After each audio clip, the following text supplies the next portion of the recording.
everyone, and welcome to Flemington in Melbourne, the home of the biggest event on the Australian racing calendar around the world. From Dubai to Tokyo, from New York to London, over 400 million people are counting down to our great race, the Melbourne Cup. The year-long wait is nearly over, and the days of preparation are done. Now, with the horses circling the birdcage and just minutes left, the huge crowd here at Flemington is waiting to salute the one who can fly highest of all. In other parts of the world, there are derbies. In France, of course, there's the Arc. But here, in Melbourne, Australia, there is only, we know it, the Cup. A simple horse race becomes high drama and finally history on this glorious first Tuesday in November. Down in the mounting yard, the man who heads our team of experts, Peter Donegan, they just came past me, and every one of them looks just like it should, a horse in the Melbourne Cup. Yes, Tim, and this is the trophy they're racing for. The most famous trophy in all of Australian sport. The three-handled Loving Cup. It's worth $32,500, but it's much more than that. It's the Melbourne Cup. And they'll be running for that and $2.2 million in prize money in just a few moments' time, Jenny Chapman. And as always, the atmosphere in the mounting yard is just electric. Is it ever? And if you haven't been to a Melbourne Cup, you've really got to get here. The atmosphere is outstanding. Everyone's yelling out and having an absolute ball here. It really is a great day. Well, let's start and take a look at the runners. There are 22 of them to run over 3,200 metres, and the first of them is the defending champion. Number one, Doremus, attempting to become the fourth horse to win back-to-back Melbourne Cups. Lee Friedman looking for his fourth winner. Damien Oliver looking for his second. Well, he's the current Melbourne Cup winning horse, and can he do it again? Petey carried 54.5 kilos last year to win the Melbourne Cup. He's got 58 this year. His trainer, Lee Friedman, is extremely happy with the way he's been going. It was an excellent run in the Caulfield Cup. He ran fourth there. He wasn't beaten all that far. He's right on target, and he's a very good chance with Damien Oliver on once again. Another of Lee Friedman's runners is number two, Count Shivers. This horse has won a Sydney Cup, is to be ridden by Stephen King, a young man who in '91 won the Melbourne Cup aboard Let's Alone. Well, he ran 11th in the 1995 Melbourne Cup, and that was on a heavy track. He put in a better effort on Saturday in the McKinnon Stakes. He just held his ground towards the final stages. He is a Sydney Cup winner, and I wouldn't be surprised to see him run a bit of a race. The first of the overseas riders is number three, Port of Honour, trained by Peter Chappell-Hyam in Great Britain, to be ridden by a local jockey in Simon Marshall. Will local knowledge make the difference, Jen? Well, I think the big crowd's just upsetting him a little. You can see him quite on his toes there in the mounting yard. He's best known for running fifth behind Lam Tower in the 1995 Epsom Derby. He was beaten by Grey Shot in a Group 3 event in France, and he was comfortably beaten by Oscar Schindler in the Irish Derby, when Oscar Schindler ran fourth and he ran fifth. I would say he's there with a place chance. Feast your eyes on this magnificent beast. Number four, Oscar Schindler, the horse that all of Australia now knows as Oscar. And for many of you, this is your first look at him. I know that the families of Joey Mulholland and John Sullivan, who are connected with the horse, are watching this live back in Ireland to Anna Marie and the kids and the lads back home. They send their best wishes, and they might be bringing a Melbourne Cup back home. Have a look how he's presented himself, Peter. He is so relaxed. He's used to these big crowds. Of course, his last start was in the Arc de Triomphe. He ran third there. The horse that ran second went out and won the Breeders' Cup. His form is excellent going into this race. He's not proven over this distance, but he's a very good, strong horse, and I do think he's got an excellent chance. Amongst the top local chances, number five, Saintly, trained by the master, J.B. Cummings. He's won the Melbourne Cup 9 times. If he wins it again today, he'll take his own trophy home, and he might very well do it. Well, this is the longest journey that he's had to contest over. His last trip over a long journey was the 2,600 metres in the Metropolitan. He's done everything right, this horse. He's a very, very genuine racehorse.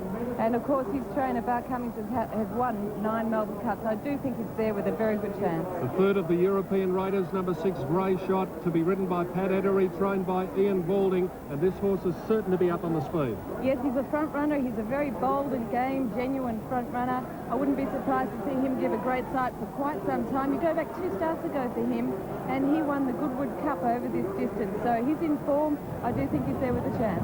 Gay Waterhouse will become the first trainer to have her name in the book, lady trainer that is, if nothing like a Dane, is to win the Melbourne Cup today. Shane Dye is the rider. This horse second to Doremus last year. And a fabulous effort too on the heavy track on that occasion. This horse ran on Saturday. He ran in the McKinnon Stakes over 2,000. He got a long way back, but he was noted, making a lot of ground towards the final stages.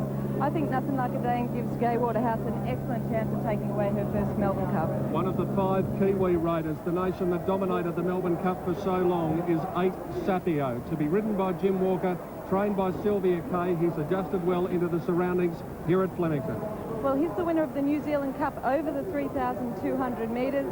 Last start winner 2 weeks ago when he picked up the Egmont Cup. He's obviously running into form. He ran 4th in the Brisbane Cup over the same distance. He's proven at this distance he's some chance in the race. The money continues to pour on, some of it no doubt for number 9 Istedad, to be ridden by Greg Hall for trainer Peter Hayes, and what a dynasty the Hayes family has been. Colin Hayes won the Melbourne Cup here 10 years ago with that Talac in those very same colours. In the same colours again, June won it 2 years ago for David Hayes. His brother Peter saddles up Istedad. He ran 3rd in the English Ledger before he came here to Australia. His form has been very good. He's a last start winner. He won the Moonee Valley Cup over the 2,500. He's there with a very good chance with Greg Hall on board. Crying Game is out, number 10, 11 Senator, another one of the Kiwi Raiders, the Auckland Cup winner. Yes, and that most impressive win in the Auckland Cup. He really did show a great turn of foot towards the end of the race. Champion New Zealand jockey Lance O'Sullivan to ride him. He's a definite chance in the race. 12 the Phantom Chance, the 93 Cox Plate winner Patrick Payne, the rider for John Wheeler. Well, his best run of late was in the Metropolitan. If you reproduce that, I would say he's probably not the roughest in the race, but you'd have to say there's a few here that form does look a little bit better at this stage. The Hope of the West, number 13 Board, Dave Edwards, the trainer, Jeremy Huswit takes the ride. She was galloped on in the Caulfield Cup, so forget that run altogether. And she ran 6th in last year's Melbourne Cup, and that was on an unsuitable heavy track on that occasion. I think she's got to be left there with a rough place chance in the race. I don't know that I could tip her to win. Magnet Bay 14 a scratching, 15 Arctic Scent, to be ridden by 17-year-old Brent Stanley, who rode the race of his life in the Caulfield Cup, attempted to become the 10th horse to win the Caulfield Melbourne Cup double. Well, she's just kept on improving, Arctic Scent. She really is a terrific mare. She's got 51.5 kilos here. Brent Stanley's got the job of his life in front of him here, trying to win the Melbourne Cup and the Caulfield Cup, but she's going so well, she's a chance. Jockey Mick Dittman tasted success in this race back in 1982 aboard Gurner's Lane. He takes the ride on 16 Super Slew for Clary Connors. Well, he ran 2nd in the Queensland Derby. He ran 3rd in the Brisbane Cup. He got a bit too far back on Saturday, but he was managing to run on very well. I don't think he's the roughest. The second of John Wheeler's runners, number 17, the Bandit, to be ridden by Noel Harris. He ran 2nd in the Brisbane Cup behind Count Shivers. He almost got away with the Werribee Cup, just didn't make it in the nick of time there, but he has been racing in good heart, and I'd say of the outsiders, he's probably the best one. The youngest trainer in the race at 27 years of age, Cliff Brown, saddles up 18 Cheviot, to be ridden by Damien Brown. He won the South Australian Derby. He had no luck at all in the Caulfield Stakes 2 starts ago. I wonder whether he's quite up to it. I wonder whether he can run out a really strong 2 miles. So on the score of that, I'll leave him there with just a place chance. 19 Circles of Gold, to be ridden by another apprentice in Brett Preble. This mare, trained by Brian Smith at Randwick, has impeccable lead-up form. Sure has. Beautifully ridden in the Caulfield Cup. I thought she probably had every chance on that occasion. She held her ground on Saturday in the McKinnon Stakes. Only 50.5 kilos here, and another little query about her running out a strong 2 miles. The second of Gay Waterhouse's runners, 20 fewer chosen. The rider, Darren Gauchi, a man who has been in 2nd position twice when they've reached the winning post in Melbourne Cups. Well, a last start winner is fewer chosen. He won on Saturday, the last race, the 2,500 metre event. He ran 3rd in the Brisbane Cup, and he was unplaced in this race last year. He's been racing quite well. He's a horse that really tries hard. I just don't know that he's quite up to a few of these. The 6-year-old mare, 21 Alcove, Brian York, the rider, Tommy Hughes Jr. here at Flemington trains. Alcove had every chance in the Quickies 2 starts ago and ran 5th in the 1994 Melbourne Cup. I just don't know whether she's still going as well as she was then. 22 Skybow, Jason Holder is the rider, Len Smith from South Australia, the trainer. Just a basic effort on Saturday by Skybow in the McKinnon Stakes.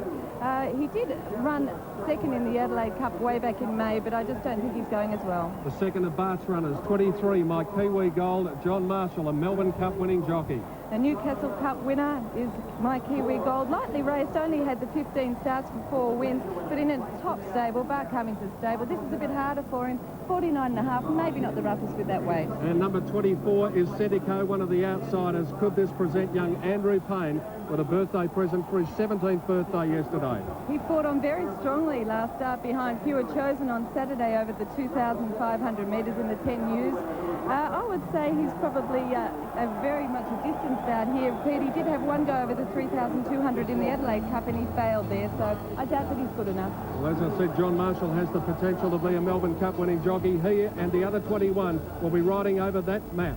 22 horses over 3,200 metres, and they'll run 900 metres to the winning post and then complete a lap of the famous Flemington racecourse in front of a crowd approaching 100,000 people. The selections from the experts, and we find here that I've gone for Nothing Like a Dane. Jennifer likes Oscar Schindler. From Johnny Letzett's Doremus, and naturally enough from the Freedman stable, Richard Freedman, it's also Doremus. The 22 horses are on their way to the stalls for the nation's greatest race, the Foster's Melbourne Cup. We'll take a break from Flemington and rejoin you very shortly.